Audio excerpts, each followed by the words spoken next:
For 65 years, the Ford Foundation has worked alongside those who dare to imagine a just and inclusive West Africa. From classrooms to communities, from policy tables to digital spaces, this is a story of courage, connection, and collective impact.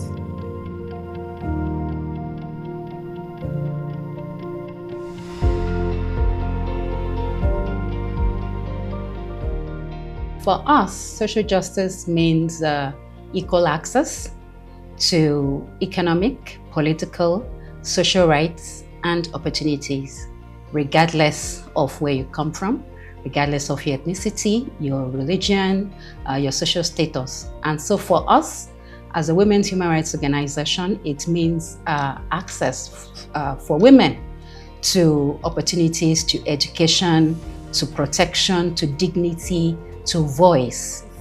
At the core of social justice is being able to ensure that there's fair and equitable distribution of opportunities, resources, and privileges for everyone, not considering their background or class or socioeconomic status, just ensuring that everyone has access, equitable access to all that they need. The social justice means a lot to us here at the foundation, primarily because the foundation was established to promote the legacy or sustain the legacy of Shehu Musa Yar'Adua, who was a social justice campaigner, promoting social justice through, defense for democracy, the right to self-determination, inclusiveness, and good governance. And it was primarily for that cause that he actually was killed or was jailed and then of course died in prison. For us, social justice is an important, critical pillar of social cohesion, nation building, and national development. Social justice, to me, is fair distribution of wealth, privileges, and opportunities. And so irrespective of your gender, whether you're male, you're female, you're intersex, or you're rich, you're poor, you're a person with disability or inability or whatever people choose to think it is, as long as you're human, you should have fair access to everything that enables people to participate in society. So social justice already suggests that there is some kind of injustice or barriers that limit young people from achieving their full potential. And we all know very well that young people can be anything they want to be if they set their mind to it. And there's one belief that Leap Africa holds very clearly, and that is when you bring young people's creativity, aspiration, innovation, mindsets, and resilience actually together with an enabling business, social, political environment with youth-friendly policies and resources, then they can actually achieve so much within their means and resources. And so for our own context at Leap Africa, social justice really means that there is equal opportunity access, platform and networks and connection for young people. I'd say that it means the equitable, access to governance, resources, and opportunities in such a way that, marginalized communities, by marginalized, I'm saying disenfranchised communities, communities at the margin of governance, are able to actively get involved in decision-making, around their budgetary allocations, around actions, frameworks, and, government policies. Social justice means gender justice to me. And that means where every woman, every girl, every child in Nigeria has equal access to rights, resources, and opportunities in Nigeria. It means dismantling every form of discrimination against women and girls in Nigeria. And importantly, it means having policies and laws that facilitate equality across all spheres in Nigeria.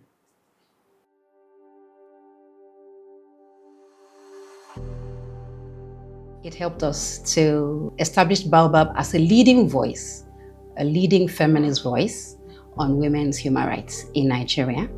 It helped us to establish groups within northern Nigeria, especially Muslim majority communities, to tackle issues of child marriage, to tackle issues of violence against women, to tackle issues of lack of voice for women. Additionally, the support from Ford helped us to organize the first tribunal against violence against women in Nigeria in the year 2001 that we did in partnership with SEDOC. Prior to that time, there were talks about violence against women, but it wasn't really at the core of conversations at that time.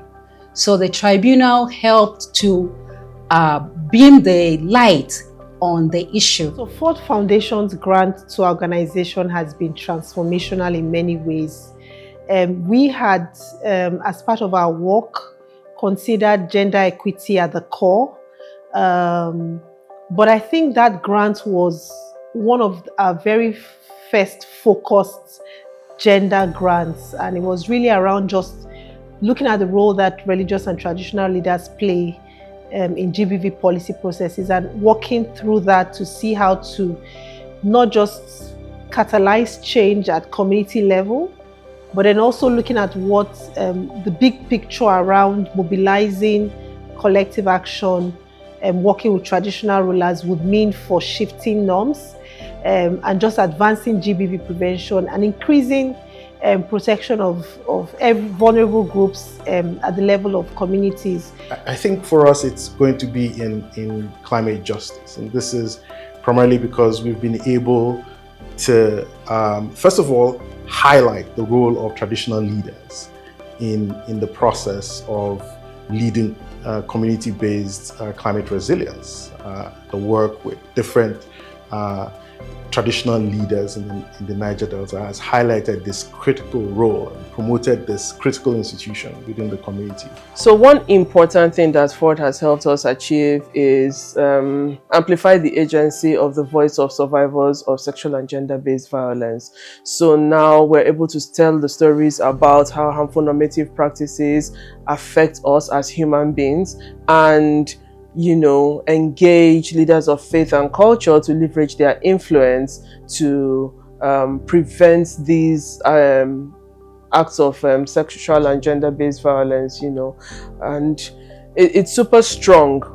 Now we have survivors of sexual and gender-based violence recognized as resource persons because every situation we're talking about is the lived experience of human beings, and what has happened to us has not reduced us. When I zoom out of what the 20 years that we've been working with Ford Foundation has done, is actually helping us to become an institution. We know very well that every strong institution is led through a series of activities, a series of movement and change and evolution. And this is what Ford has helped us to do. When we think about programming, Ford has helped us to deepen our programming. It has helped us to expand our programming. When I think about becoming an institution, is the fact that many years ago, even almost two decades ago, we started publishing thought pieces and leadership books in the space for ethics, culture, and people, risk, corporate governance. And this is something that has allowed us to shape how people codify their vision and envision their legacies, even to ensure sustainability.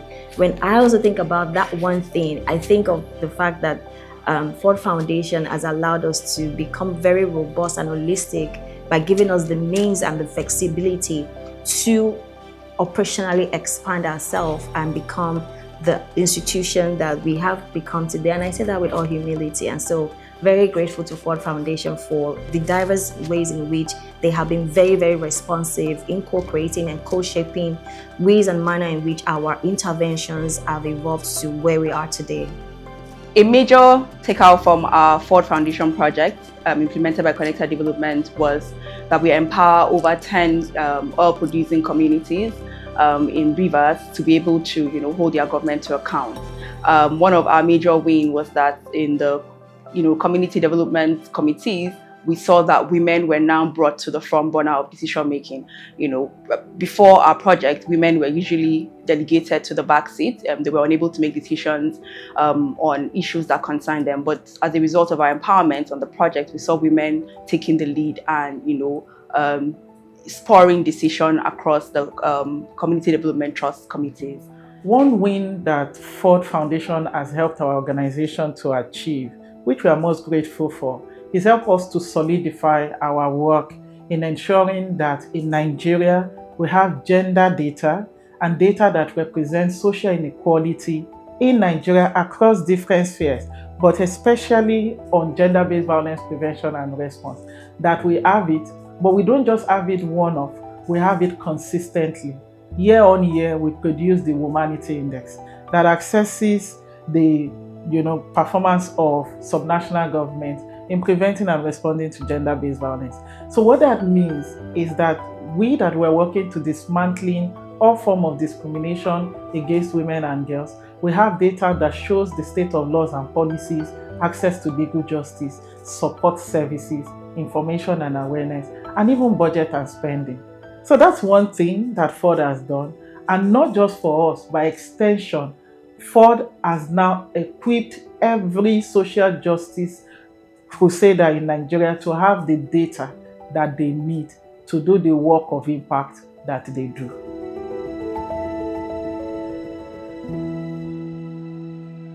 My hope for the future will resonate with Barbara's vision that the rights of women and girls become an integral part of everyday life, that we do not have to struggle.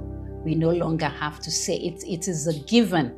We no longer have to fight for women to be treated as human beings and their rights accorded. I mean, we all are looking forward to co-creating a gender equitable future.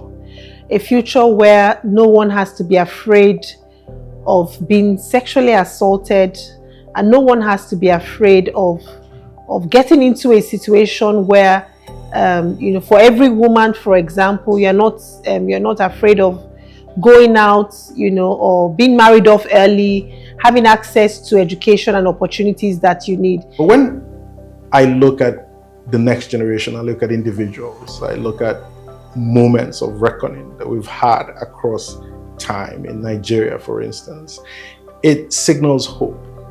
It tells me that from time to time the stars can align, and all we just have to do is to prepare for that window of opportunity when we can shift things in the right direction. Things are not always going to be like this. I think a lot of times we get stuck in this linear imagination that if things are traveling in this direction, they will continue to do so.